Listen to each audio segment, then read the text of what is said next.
ഇന്ന് ഞങ്ങളെല്ലാവരും കൂടെ ദൃശ്യം 3 മൂവി കാണാൻ വേണ്ടിയിട്ട് ഇറങ്ങുകയാണ് കേട്ടോ. വീട്ടിൽ നിന്ന് എടുത്തമ്മയും ഏട്ടനും അമ്മയും കുട്ടികളും എല്ലാവരും കൂടി ഉണ്ട്. അപ്പോൾ എല്ലാവരും കൂടെ ഒരുമിച്ച് അങ്ങോട്ട് പോകാമെന്ന് വിചാരിച്ചു. നമുക്ക് ഇവിടുന്ന് പാടത്ത് നിന്ന് നടക്കാനുള്ള ദൂരമല്ലോ കേട്ടോ. ആകെ ടിക്കറ്റിൻ്റെ പൈസ മാത്രം മതി, വണ്ടി ചാർജ് ഒന്നും വേണ്ട കേട്ടോ. അത്രയും എടുത്താണ് നമുക്ക് തിയേറ്റർ വരണത്. അപ്പോൾ അതുകൊണ്ട് തന്നെ നമ്മൾ പോപ്പുലറിക്കാണ് പോണത് കേട്ടോ. വരണ പടങ്ങളൊക്കെ കാണാൻ നമുക്ക് ശരിക്കും പറഞ്ഞു കഴിഞ്ഞാൽ, പക്ഷേ അതൊന്നും ആ മൈൻഡിൽ അപ്പോൾ ഓർമ്മ ഉണ്ടാവില്ല കേട്ടോ. ഇങ്ങനത്തെ നല്ല നല്ല പടങ്ങളൊക്കെ എല്ലാവരും പറഞ്ഞിട്ട് പിന്നെ അങ്ങോട്ട് കയറുമല്ലോ, അയ്യോ നമുക്കത് കാണണം എന്നുള്ളത്. ദൃശ്യം എന്തായാലും കാണണം എന്ന് വെച്ചിരിക്കുന്ന മൂവിയായിരുന്നേ. ഞങ്ങൾ എത്തിയപ്പോഴേക്കും അവരെല്ലാവരും എത്തിയിട്ടുണ്ടായിരുന്നു. നമ്മൾ കുറച്ച് നേരത്തെയാണ് കേട്ടോ. ഞാൻ പിന്നെ എല്ലായിടത്തും നേരത്തെ കാലത്ത് എത്തുമല്ലോ. ടിക്കറ്റ് മുന്നേ വിളിച്ച് ബുക്ക് ചെയ്തിട്ടുണ്ടായിരുന്നു. അതുകൊണ്ട് തന്നെ പിന്നെ വേഗം ചെന്നപ്പോൾ ടിക്കറ്റും കാര്യങ്ങളൊക്കെ എടുത്തു. 11 മണി 11:30 ഷോ ആണ് കേട്ടോ. ഒരു മനുഷ്യനും ഉണ്ടായിരുന്നില്ല. അതുകൊണ്ട് തന്നെ സമാധാനമായിട്ട് കാണാൻ വേണ്ടിയിട്ട് പറ്റും. കുറച്ച് നേരത്തെ ചെന്നുകൊണ്ട് തന്നെ എന്നത്തെയും പോലെ ഞങ്ങളൊരു 3 കോഫി മേടിച്ചു. എനിക്കും അമ്മയ്ക്കും എടുത്തമ്മയ്ക്കും പിള്ളേർക്കും കഴിക്കാൻ സ്നാക്സും കാര്യങ്ങളൊക്കെ അവിടെ നിന്ന് മേടിക്കാൻ കയറുമ്പോൾ എന്ന് വിചാരിച്ചു കേട്ടോ. കോഫി അടിപൊളിയാണ് കേട്ടോ. പക്ഷേ റേറ്റ് കുറച്ച് കൂടുതലാണെങ്കിലും അതൊരു കുടിച്ച് കഴിഞ്ഞ് കഴിഞ്ഞാൽ കിട്ടുന്നൊരു സമാധാനമുണ്ട്, ചായയും കോഫിയൊക്കെ. അപ്പോൾ ഞങ്ങൾ എല്ലാവരും കൂടെ ഷെയർ ചെയ്തിട്ടാണ് കുടിക്കാമെന്ന് വിചാരിച്ചു. കുട്ടിപ്പട്ടാളങ്ങളൊക്കെ ഉള്ളതുകൊണ്ട് തന്നെ ഭയങ്കര രസമായിരുന്നു കേട്ടോ.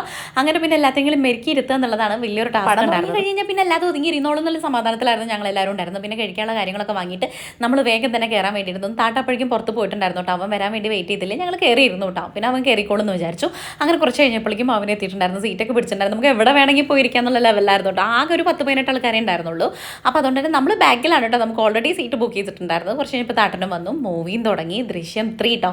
ഫസ്റ്റ് ഹാഫ് കുറച്ച് ലാഗായി തോന്നി. സെക്കൻഡ് ഹാഫിൻ്റെ പൊന്നു മക്കൾ ഒരു രക്ഷയുണ്ടായിരുന്നില്ല. ഒരുവിധം എല്ലാവരും കണ്ടിട്ടുണ്ടാവും. ആരെങ്കിലും കാണാത്തവരുണ്ടെങ്കിൽ പോയി കണ്ടോളൂ. അടിപൊളി മൂവിയാണ് കേട്ടോ. നമുക്കൊന്നും പ്രെഡിക്റ്റ് ചെയ്യാൻ പറ്റില്ല, അത്രയും സീൻ കേട്ടോ. എനിക്ക് പേഴ്സണലി ഇഷ്ടമായി. അങ്ങനെ പിന്നെ നമ്മൾ തീറ്റയും കൂടിയൊക്കെ കഴിഞ്ഞ് മൂവിയും കഴിഞ്ഞിട്ട് ഇറങ്ങുകയാണ് കേട്ടോ.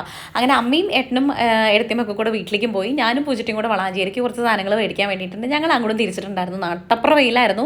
വെയിലെന്ന് പറഞ്ഞാൽ ഒരു രക്ഷയുണ്ടായിരുന്നില്ല. പൂജിറ്റി രാവിലെ ഒന്നും കഴിക്കാതെ വന്നിട്ടുണ്ടായിരുന്നു. ഞാൻ അസലായിട്ട് കഴിച്ചിട്ടുണ്ടായിരുന്നു കേട്ടോ. പിന്നെ ഞങ്ങളില്ലേ ഒരു ഷവർമ്മ ഓർഡർ ചെയ്തിട്ടുണ്ടായിരുന്നു, ലൈമും എനിക്കൊരു ചായയും കൂടെ ഞാൻ ഓർഡർ ചെയ്തു. ഇന്ന് ഞങ്ങൾ 50-50 അടിച്ചിട്ട് അങ്ങോട്ട് കഴിച്ചു.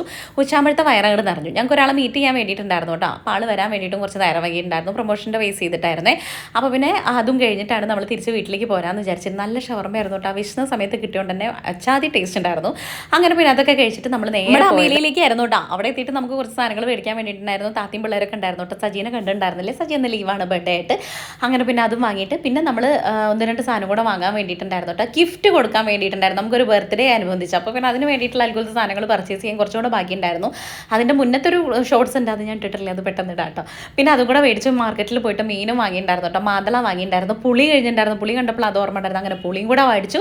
പിന്നെ ഇത്തിരി കൂടെ പച്ചക്കറിയുടെ ഒരു ഷോട്ട് ഉണ്ടായിരുന്നു, അതും കൂടെ മേടിച്ചു. ഇടയ്ക്കിടയ്ക്ക് പോകാൻ തന്നെ ഒക്കെ ആവശ്യമുള്ളത് മാത്രമേ ഞാൻ വാങ്ങാറുള്ളൂ എന്ന് എപ്പോഴും പറയാം. നമ്മുടെ ആവശ്യമുള്ള സാധനങ്ങളൊക്കെ വാങ്ങിയിട്ടുണ്ടായിരുന്നു. ഉപ്പിലിടാൻ വേണ്ടിയിട്ട് കുറച്ച് മാങ്ങയും കൂടെ വാങ്ങിയിട്ട് നമ്മൾ അത് തിരിച്ച് വീട്ടിലേക്ക് പോരാൻ വേണ്ടിയിട്ട് നിൽക്കണം. നിങ്ങൾക്ക് വീഡിയോ ഇഷ്ടമാണെങ്കിൽ സബ്സ്ക്രൈബ് ചെയ്യിലേക്ക് ഷെയർ ചെയ്യാൻ വേണ്ടി നാളെ കാണാം.